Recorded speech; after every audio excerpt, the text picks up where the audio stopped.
Episode 1. Before there was law, there was a promise. Can I ask you something? Don't answer too quickly. Just think. When was the first contract made? Was it in 1872 when the Indian Contract Act came into force? Or perhaps when the British introduced modern commercial law? Or maybe when somebody first wrote an agreement on paper? No. The first contract was never born inside a courtroom. It was never born inside Parliament. It wasn't even born on paper. It was born the day one human being looked at another human being and said, "Trust me." That was the beginning of our story. Now close your eyes for a moment. Travel with me. Not by aeroplane, but by time. 5,000 years. There are no mobile phones, no lawyers, no judges, no police stations, no stamp paper, no signatures, not even ink. Just two human beings standing under a tree.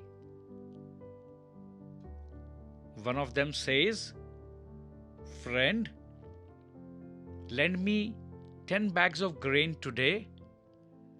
After the harvest, I promise I shall return 20. That's all. Just a promise." Now imagine you are the other person. Would you lend him the grain? Don't answer because you are kind. Don't answer because you are suspicious. Answer because your family's food depends upon that grain. Would you trust him? Do you know something? Without even realizing it, you have just entered the world's first classroom of contract law. You see, civilization did not begin with law. It began with trust. For thousands of years, trust was enough. Villages were small. Everyone knew everyone. If a person broke his word, he didn't merely lose money, he lost something much more valuable: his reputation, his honor. People stopped trusting him.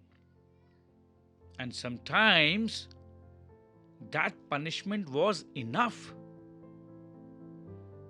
But then human beings did what human beings always do. they grew. Villages became towns, towns became cities, cities became kingdoms. Trade crossed rivers, then mountains, then oceans. One day, you were no longer doing business with your neighbor.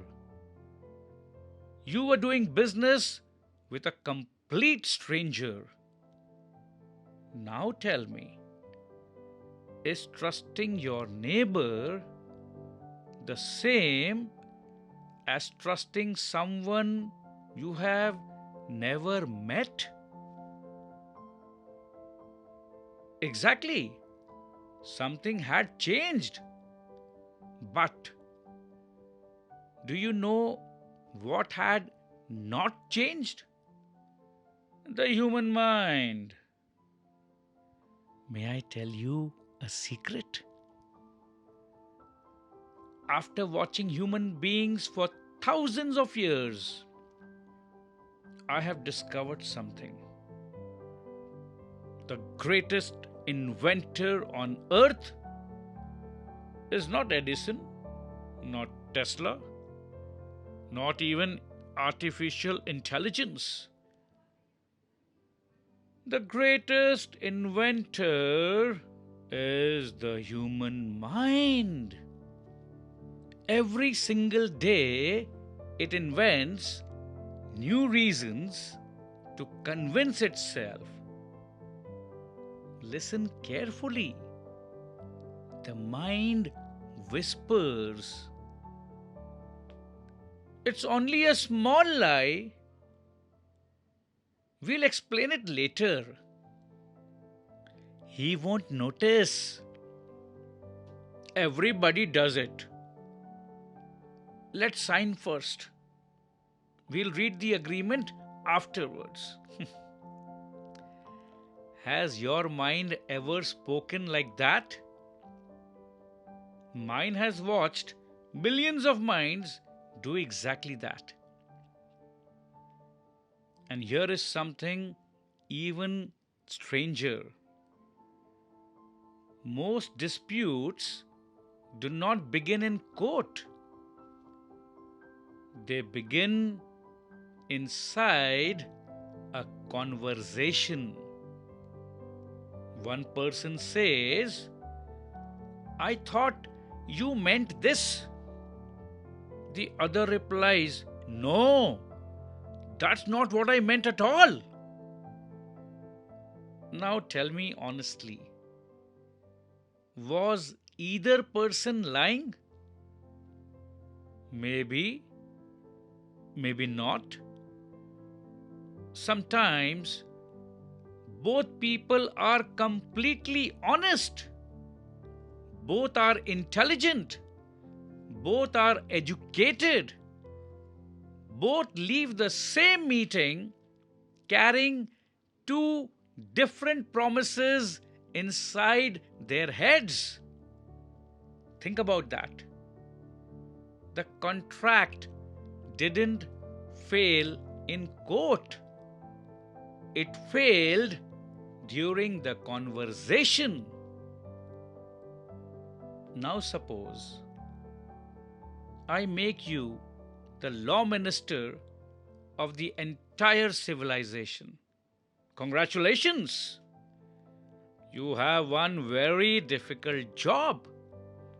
People are borrowing money, selling land, buying cattle, hiring workers, marrying, trading across oceans, making promises every single day.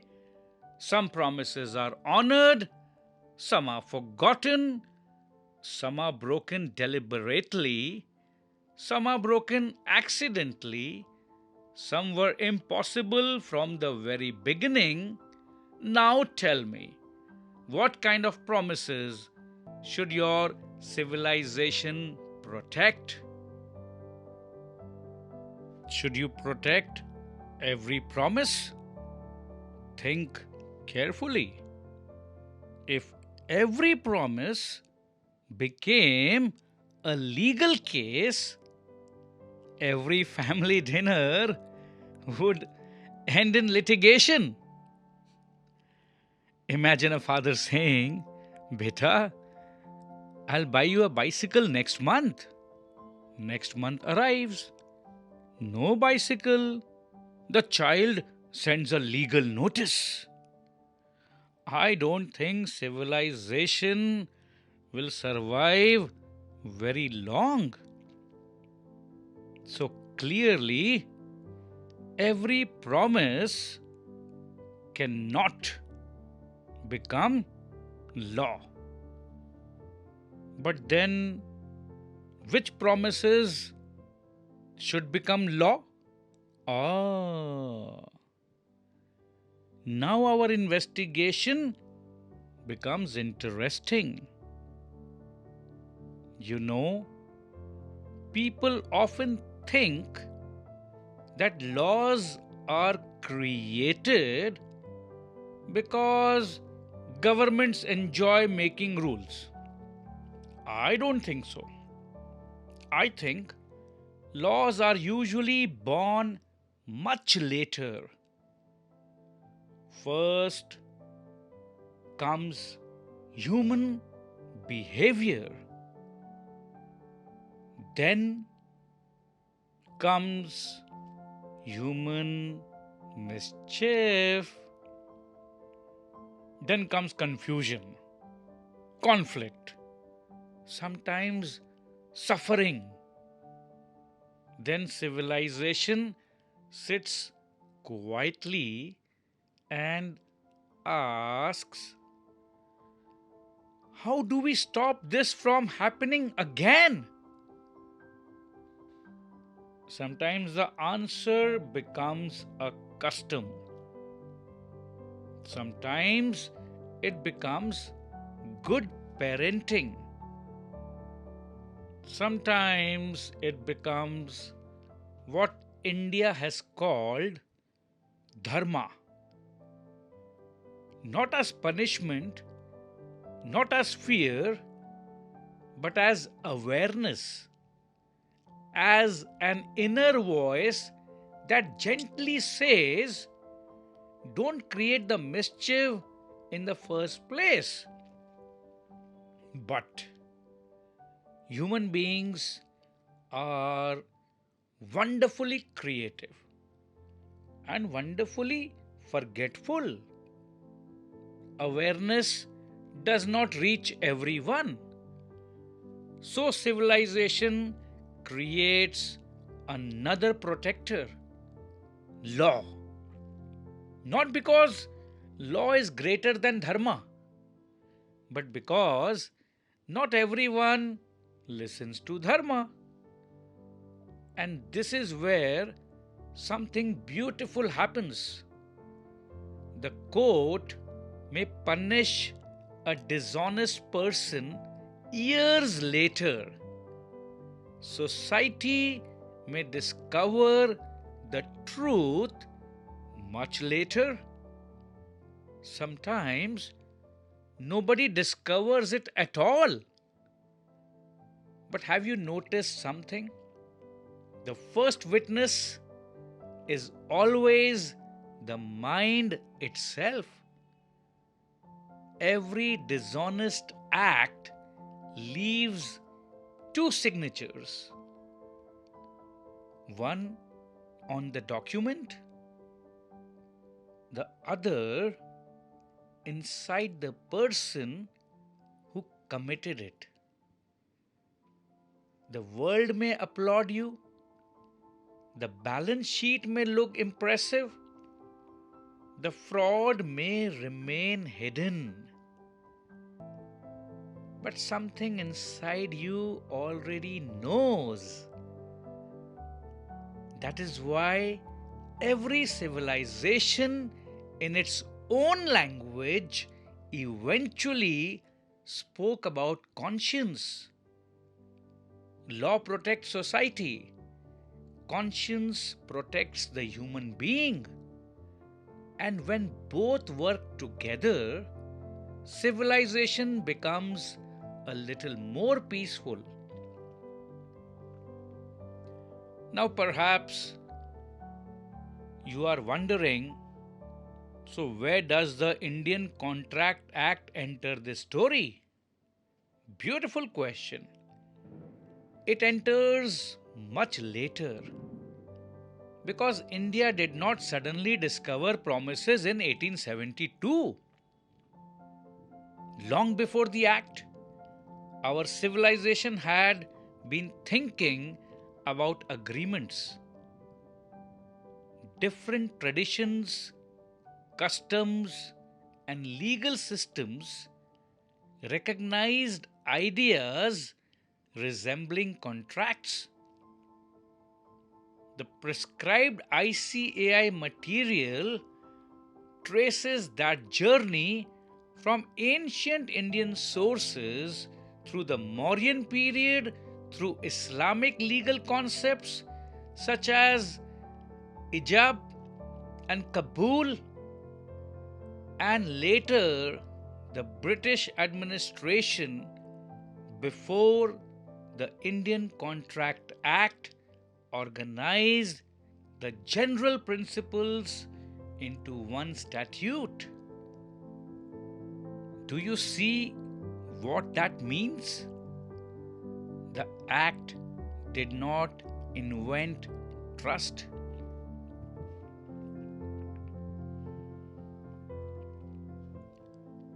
It did not invent promises. It did not invent human mischief.